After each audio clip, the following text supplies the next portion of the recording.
السلام علیکم ورحمۃ اللہ وبرکاتہ۔ بسم اللہ الرحمن الرحیم۔ صرف 5 منٹ کا مدرسہ قرآن و حدیث کی روشنی میں 3 رمضان المبارک۔ نمبر 1، اسلامی تاریخ۔ حضرت نوح علیہ السلام، اللہ تعالیٰ نے حضرت نوح علیہ السلام کو رسول بنا کر ان کی بت پرست قوم کی ہدایت کے لیے بھیجا۔ 950 سال تک ایمان کی دعوت دیتے رہے۔ چند لوگوں کے علاوہ کسی نے ایمان قبول نہیں کیا۔ وہ ان کو ہر طرح سمجھاتے رہے، مگر پوری قوم ان کو ستانے اور مذاق اڑانے میں حد سے آگے بڑھ گئی، یہاں تک کہ ان کا ایک بیٹا قوم کے ساتھ کفر و شرک پر قائم رہا۔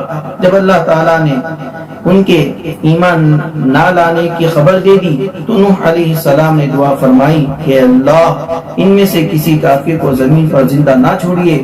ان کے باقی رہنے سے شرک و کفر اور گمراہی بڑھتی چلی جائے گی۔ ان کے اس دعا پر اللہ تعالیٰ نے قوم کو ہلاک کرنے کی خبر دی اور حکم دیا کہ تم ایک کشتی تیار کر لو تاکہ طوفان کے وقت مومنین کو لے کر سوار ہو جاؤ۔ اس کے بعد پانی کا طوفان آیا اور پوری قوم ہلاک ہو گئی۔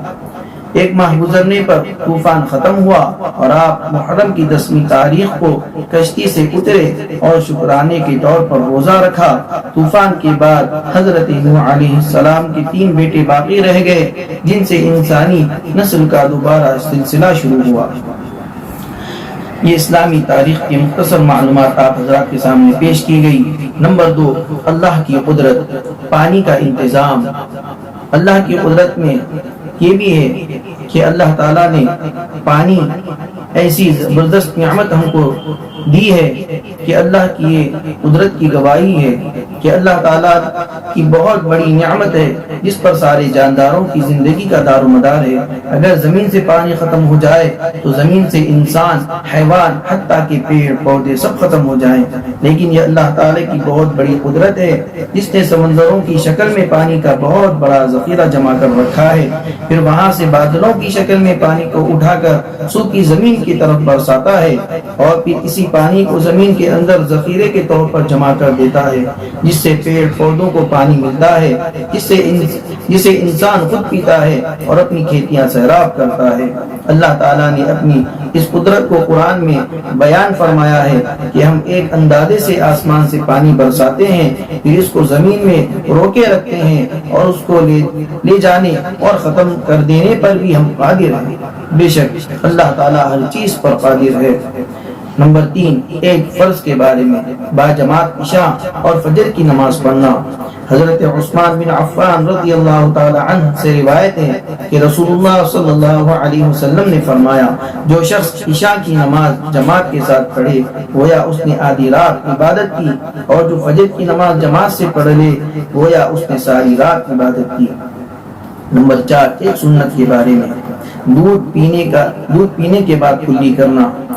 حضرت ابن عباس رضی اللہ تعالی عنہ سے روایت ہے کہ نبی کرم صلی اللہ علیہ وسلم ایک مرتبہ دودھ پیا اور آپ نے دودھ پینے کے بعد کلی فرمائی اور فرمایا کہ اس میں چکنائی ہوتی ہے، تو لہذا ہم جب کبھی بھی دودھ پئیں گے تو اس کے بعد ہم دودھ پینے کے بعد کلی کریں گے، کیونکہ ہمارے نبی صلی اللہ علیہ وسلم کی سنت ہے اور ہم کو ہر ایک سنت پر عمل کرنا ضروری ہے۔ انشاءاللہ اللہ سے دعا ہے کہ اللہ تعالی ہم تمام کو ہر سنت پر عمل کرنے کی توفیق نصیب فرمائے، آمین۔ نمبر 5، ایک اہم علم کی فضیلت، ایک اہم عمل کی فضیلت، روزہ دار کو افطار کرانا۔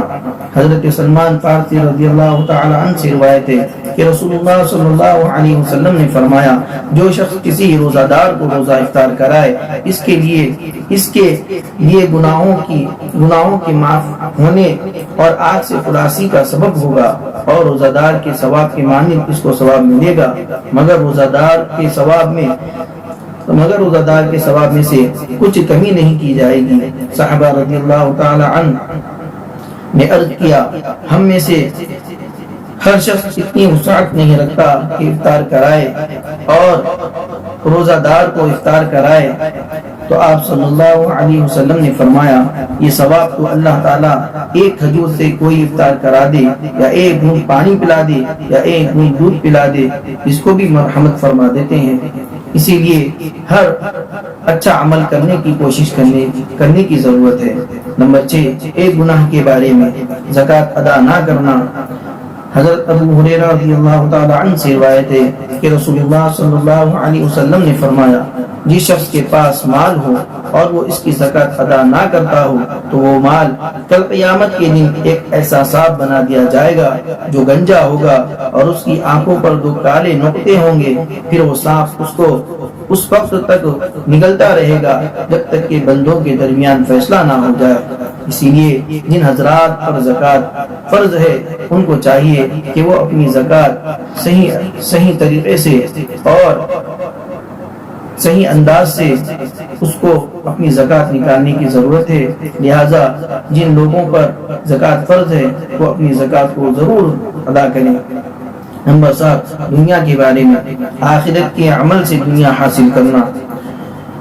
اللہ کے نبی نے فرمایا، جو شخص آخرت کے کسی عمل سے دنیا چاہتا ہو، اس کے چہرے پر پھٹکار ہوتی ہے، اس کا ذکر مٹا دیا جاتا ہے اور اس کا نام دوزخ میں لکھ دیا جاتا ہے۔ اسی لیے جب کوئی دنیا میں اچھا عمل کرے تو اس کے اندر اللہ کی رضا ہونی چاہیے، اخلاص ہونا چاہیے۔ اللہ کی رضا کے لیے کرنے والا کام اللہ تعالیٰ کو پسندیدہ ہوتا ہے، اور دنیا کے واسطے کیا ہوا کام، دنیا کی واسطے اگر کوئی کام کیا جائے تو وہ کام دنیا ہی کے اندر ختم ہو جاتا ہے اور اس کا کوئی بدلہ نہیں ملتا۔ اور پھر جو اللہ کے نبی کی حدیث ہے کہ اس کے چہرے پر پھٹکار ہوتی ہے تو وہ اس کا مستحق بن جاتا ہے۔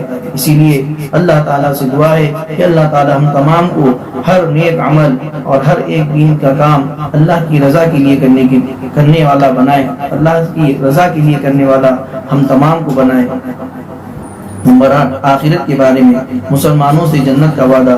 قرآن میں اللہ تعالیٰ فرماتا ہے، اللہ تعالیٰ نے مسلمان مردوں اور مسلمان عورتوں سے ایسے باغوں کا وعدہ کر رکھا ہے جن کے نیچے نہریں بہہ رہی ہوں گی، یہ لوگ ہمیشہ ان باغوں میں رہیں گے، اور ایسے عمدہ مکانوں کا وعدہ فرمایا ہے جو ہمیشہ رہنے والے باغوں میں ہوں گے۔ اور اللہ کی رضا مندی سب سے بڑی چیز ہے، یہ بہت ہی بڑی کامیابی ہے۔ اسی لیے ہم تمام کو جنت کی طلب کرنی چاہیے اور جنت میں جانے والے اعمال کرنا چاہیے، اور اس سے بھی سب سے بڑی خوش نصیبی کی بات یہ ہے کہ ہم سے اللہ اور اس کے رسول راضی ہو جائے۔ نمبر 9، طب نبوی سے علاج۔ کلونجی میں ہر بیماری سے شفا ہے۔ ہمارے نبی صلی اللہ علیہ وسلم نے فرمایا، تم اس کلونجی کا استعمال کرو کیونکہ اس میں موت کے علاوہ ہر بیماری کی شفا موجود ہے۔ علامہ ابن قیم رحمۃ اللہ علیہ فرماتے ہیں، اس کے استعمال سے پیٹ کا گیس ختم ہو جاتا ہے، بلغمی بخار کے لیے نفع بخش ہے۔ اگر اس کو پیس کر شہد کے ساتھ معجون بنا لیا جائے اور گرم پانی کے ساتھ استعمال کیا جائے تو گردے اور مثانے کی پتری کو گلا کر نکال دیتی ہے۔